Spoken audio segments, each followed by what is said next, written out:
Can you imagine a religious holiday named for a roll of the dice? Well, that's exactly what we have here in the book of Esther. It is one of the major Jewish holidays, and it is still celebrated to this day. Its name? Purim. Hello, I'm Stuart Baskin, pastor of First Presbyterian Church of Tyler, Texas. As we have followed the story in the book of Esther, we have seen several ironies unfold. There was the irony that when Haman thought that Ahasuerus wanted to honor him, he designed a way to honor himself that was clearly over the top, only to discover that the king really wanted to honor Mordecai. And so Haman had to be the one to publicly honor his nemesis. Then there was the irony of Haman being hanged on the very gallows he had built to hang Mordecai. But there's one more irony that I alluded to several days ago, an irony that began early in the story and only now reaches its conclusion. And it involves the fact that Haman had used the ancient equivalent of dice, pur, to determine the day on which the Jews in the Persian Empire were to have been exterminated. In yesterday's episode, we saw that on the day Haman had set for the Jews' destruction, the Jews were able to turn the tables on their enemies, and they destroyed them. Now the great reversal is complete, and it is time to celebrate. Here's how the story of Esther is told now. Mordecai recorded these things, that is, the celebrations of the Jews throughout the empire, and sent letters to all the Jews who were in all the provinces of King Ahasuerus, both near and far, enjoining them that they should keep the 14th day of the month Adar and also the 15th day of the same month, year by year, as the days on which the Jews gained relief from their enemies, and as the month that had been turned for them from sorrow into gladness, and from mourning into a holiday, that they should make them days of feasting and gladness, days for sending gifts of food to one another and presents to the poor.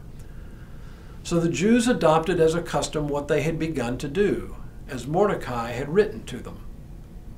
Haman, son of Hammedatha the Agagite, the enemy of all the Jews, had plotted against the Jews to destroy them, and had cast pur, that is, the lot, to crush and destroy them.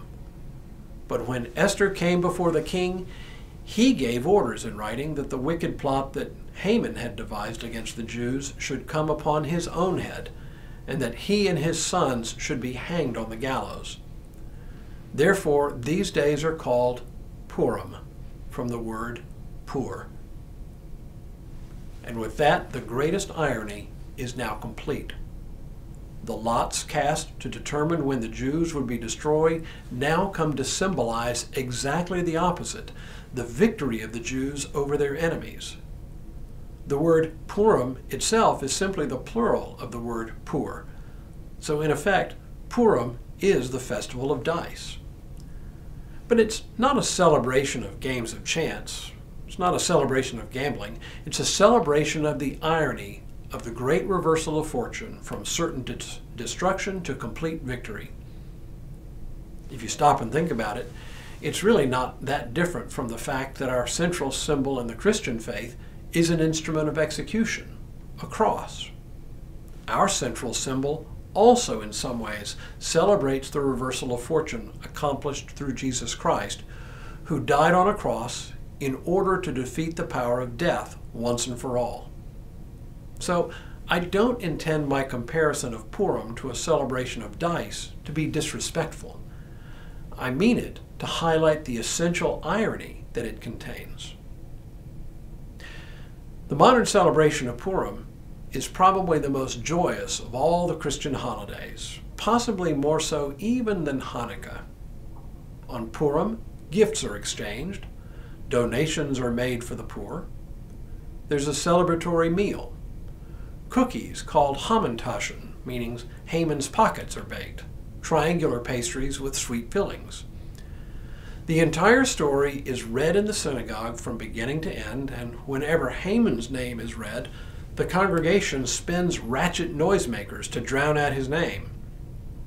And some congregations cheer whenever Mordecai's name is mentioned. There are traditional songs, and often there are plays, more like skits, performed in the synagogues.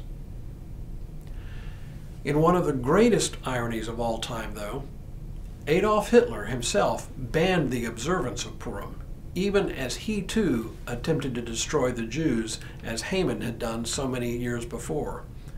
It was not lost on him or the Jews that he was the new Haman, and it didn't behoove him to let the Jews celebrate that in the midst of his pogrom. But beneath the party atmosphere of Purim is the deep and abiding sense that the Jews always have enemies out to destroy them.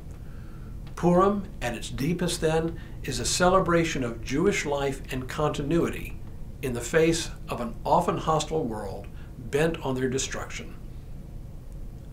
Now, although the festival of Purim seems like the place to end, there is yet one more piece of the book of Esther that we cannot overlook.